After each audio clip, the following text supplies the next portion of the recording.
पीले दांत वाली बहू। रंजना कभी ब्रश नहीं करती थी। उसे कितनी बार उसके माँ बाप ने डांटा, लेकिन उसका कोई असर उस पर होता ही नहीं था, जिस कारण से उसके दांत पीले पीले हो जाते हैं। शादी के बाद।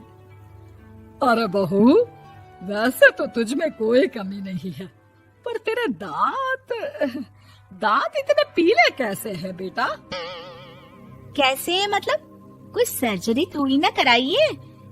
वो तो क्या नाम, मैं ब्रश नहीं करती थी तो पीले हो गए। अब क्या करूं? आप कहें तो लाल करवा लूं या फिर काले? यार ये क्या है, क्यों माँ से लड़ रही हो? लड़ रही हूँ? अरे मैं लड़ रही हूँ या ये बोल रही है कि दांत पीले हैं, पीले। अरे तपस्या थोड़ी ना की है इन्हें पीले करने के लिए। बकायदा ब्रश नहीं किया है 20 साल तक, तब जाकर। छी, कैसी बात कर रही हो? ये उस वक्त तो पीले नहीं थे जब हम लोग तुम्हें देखने आए थे। अरे तब साफ करवा लिया होगा डेंटिस्ट के पास जाकर। अब देखो कैसे पीले पीले लग रहे हैं। रंजना सास की तरफ गुस्से से देखती है। फिर शुरू हो गई पीले पीले पीले। अरे पीले तो तब भी थे जब मेरे हाथ का रसगुल्ला उड़ा उड़ा कर खा रही थी और बोल रही थी, लड़की नहीं गुणों का खजाना दे रहे भाई साहब। खैर, अब वो लोग करते भी तो क्या करते, पीले दांत वाली बहू पल्ले पड़ी थी तो झेलना तो था ही। एक दिन कीर्तन में रंजना गाना गा रही थी। अरे कमला बहन, माँ का द्वार है, यहाँ तो सब शुद्ध होकर आते हैं, फिर अपनी बहू को ब्रश भी नहीं करवाती तुम। दूर से पीले पीले दांत भक्ति में बाधा उत्पन्न कर रहे हैं। और कोई 2 साल के बच्चे थोड़ी ना लेकर आई हूँ मैं बहू बनाकर।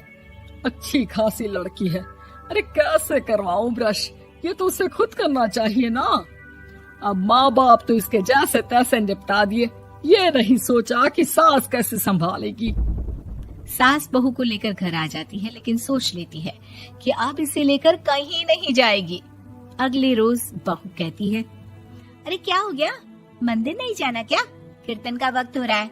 मेरी मधुर वाणी से कान्हा जी जागते हैं और सोते हैं। आप तो जानती है ना उनकी भक्ति में कितना मन लगता है मेरा। वो क्या है ना, तबीयत ठीक नहीं लग रही है मेरी, आराम करूंगी मैं। तबीयत ठीक नहीं लग रही? अभी तो मिथुन के गाने पर नाच रही थी आप, और अब बोल रही है कि तबीयत ठीक नहीं लग रही। अरे भक्ति में मन लगा लो सासू माँ, ऊपर जाना है, क्या मुंह दिखाओगी आप? हाँ? सास को बहू की बात पर गुस्सा आ जाता है। मैं क्या मुंह दिखाऊंगी, इसकी चिंता तो ना कर, समझी? अपने मुंह की चिंता कर, जो ये पीले पीले दांत लेकर हर जगह पहुंच जाती है। पता है लोग कितना मजाक बनाते हैं। ना जी ना, मैं नहीं जाना कहीं तेरे साथ। तो ये बात है। कोई ना, मत जाओ, मैं अपने कमरे में ही बैठकर भक्ति कर लूंगी। ऊपर वाला दांत थोड़ी ना देखता है, मन देखता है, भावना देखता है। और अरे बस बस, तू सब कुछ दिखा, बस ये सफेद चमकदार दांत ना दिखाना किसी को, है? जा यहाँ से। बहू को सास की बात का कोई फर्क नहीं पड़ता। वो तो जैसी थी वैसी ही रह जाती है। सुबह नहाकर किचन में खाना बनाना, फिर खाना खाना, कीर्तन भजन करना और सो जाना। एक दिन, माँ जी मैं सहेली के घर जा रही हूँ, शाम को लेट आऊंगी। हाँ हाँ तो जाना, मैंने कौन सा तेरी आरती करनी है घर पर बैठकर। रंजना सहेली के घर जाती है, जहाँ वो पार्टी में जाने की तैयारी कर रही होती है। अरे शिखा, कहाँ जाने की तैयारी कर रही है? मैं गलत वक्त पर आ गई क्या? अरे नहीं यार, उल्टा सही वक्त पर आई है। मैंने ये साड़ी और ज्वेलरी निकाली है यार, शाम को इनके ऑफिस की एक पार्टी में जाना है। बताना कैसा लग रहा है ये सब? नहीं यार, इस ड्रेस के साथ तो वो वाली ज्वेलरी अच्छी लगेगी। हाँ हाँ सही बोल रही है, मैंने ध्यान ही नहीं दिया। वैसे तो हमेशा से मस्त फैशन सेंस रखती है। तो बड़ा जाती होगी ना पति के साथ पार्टी में। रंजना कुछ नहीं बोलती, बस सोचती है कि यार काश ये बात सही हो जाती, पर मैं क्यों नहीं जाती पार्टी में?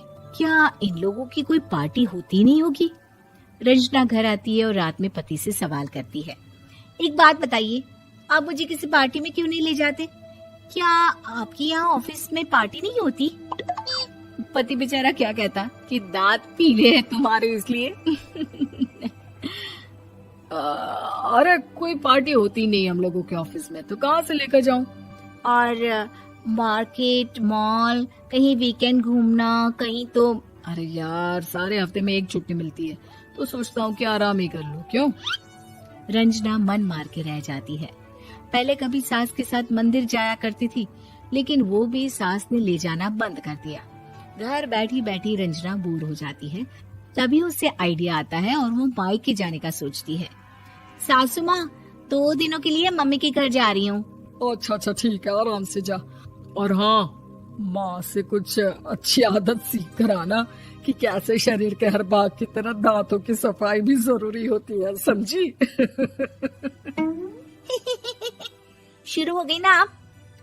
वो लोग आपकी तरह नहीं है कि छोटी छोटी बात का बतंगड़ बना दे। उन लोगों के लिए मैं मायने रखती हूँ, ना कि मेरे पीले पीले दांत। रंजना माँ को बिना बताए उन लोगों को सरप्राइज देती है, लेकिन जैसे ही वो दरवाजे पर पहुँचती है, अंदर देखती है कि घर वाले कहीं जा रहे होते हैं। अब माँ, काश रंजना दीदी के दांतों वाली प्रॉब्लम नहीं होती, तो वो भी हम लोगों के साथ चलती ना बुआ जी की बेटी की शादी में।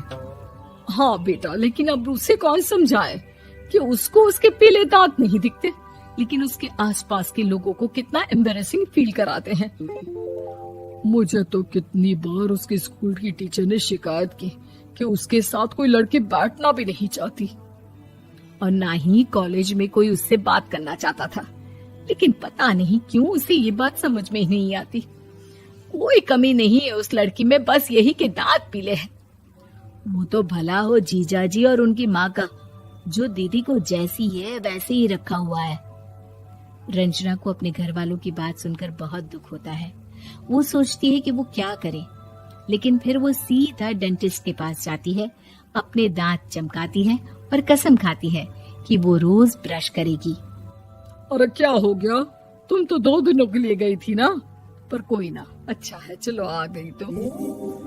रंजना सास के सामने आकर खड़ी हो जाती है और पूरी स्माइल करती है, उसके चमकदार दांतों को दिखाती हुई। हैं? चले मंदिर। माँ, मुझे माफ कर दीजिए, मैंने आप लोगों को बहुत एम्बैरेसिंग फील करवाया। मैं आज से रोज ब्रश करूंगी।